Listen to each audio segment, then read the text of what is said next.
day by day opportunities that we have to obey, or the way that back on my knees and begin to worship God as a redeemer.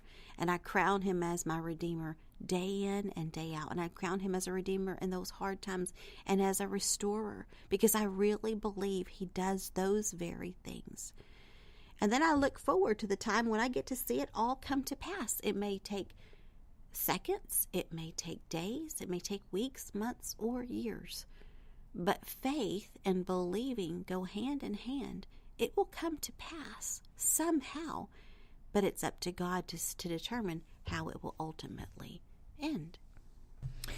I think of the example of Job and what you're talking about, and where God says, "Were you here when I created the mountains? Were you around?" And I think in our world of instant gratification, we expect everything, including spiritual things, to come to pass within a certain time frame, as we talked about earlier. And I'm sure that's where a lot of the discouragement comes from. But not knowing the way God knows, I think that we often think that we're entitled to something as a Christian, and we're really not. No, we're not. But we live that way. And that's why I said oftentimes we think too highly of ourselves.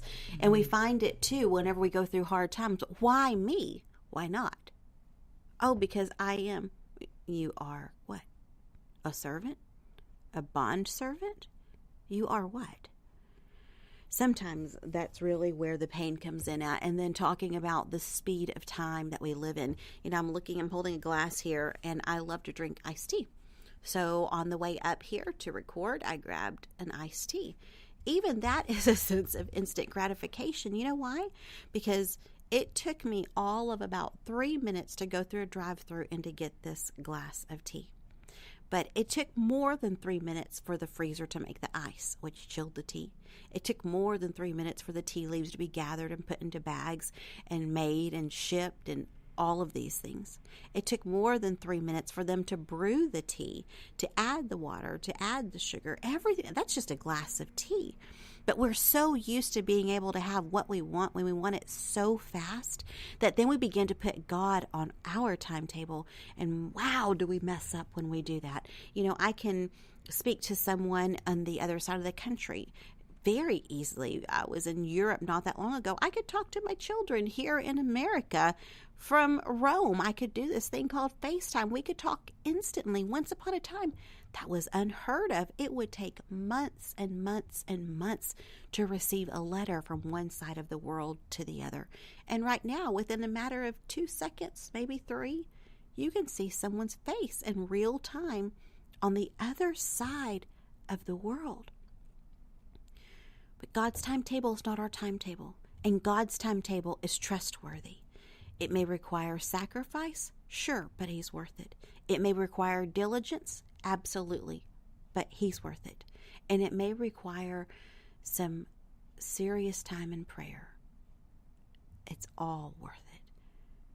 Let us not be weary in well-doing, for in due time, and He knows when due time is, for in due time we will reap a great harvest if we faint not, if we don't quit.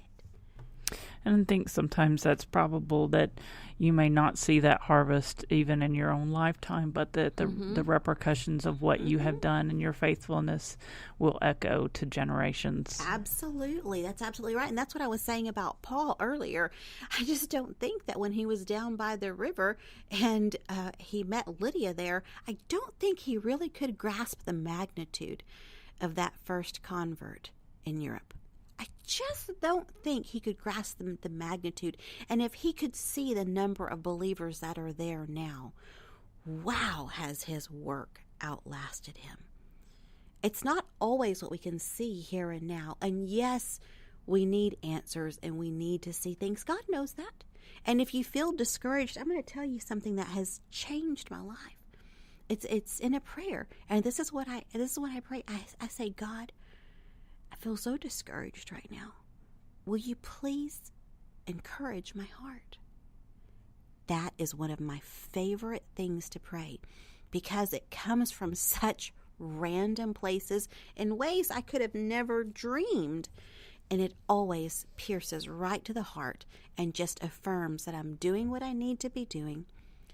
And the answer is to carry on in that one day at a time intimacy with the Lord and watching that plan unfold. And I think the marvelous result too is that ultimately in the in standing before the judgment seat of Christ and hearing, "Well done, my good and faithful servant," because that's in the small things, for those who are faithful in the small things, and if it's just that thank you for the little things that happen, and you go on and you'll never know maybe how much that impacted your own life and your own ability to go forward. And it's a marvelous example. And it's how often were you faithful to me? How often were you faithful in what I called you to do? Absolutely. How many times did you feed someone in my name? How many times did you give a cup of cold water in my name? How many times did you give away the shoes that you didn't need? How many times did you give away the jacket, the shirt? How many times did you look upon the poor with compassion? And for my sake, give of yourself. There's so much in just the day-to-day life and pouring our love out on Him to be accomplished. There's so much to be accomplished.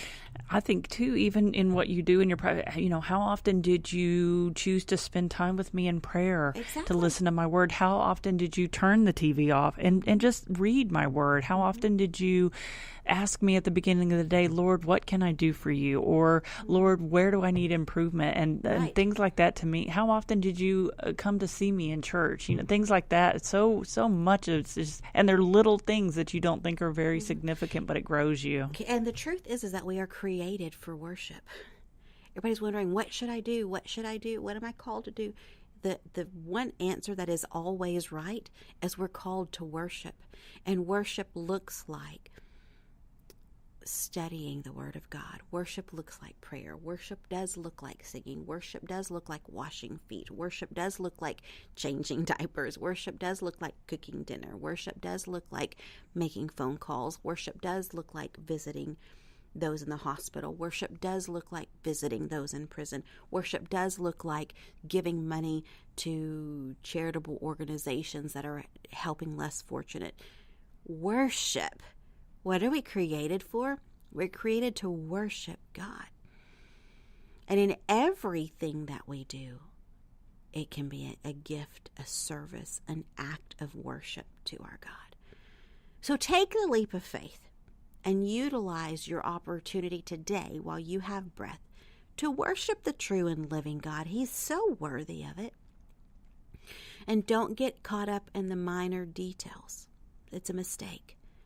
Take the leap. If you're unsure, ask that God would confirm it to you. And as He confirms it to you, go for it. Follow through.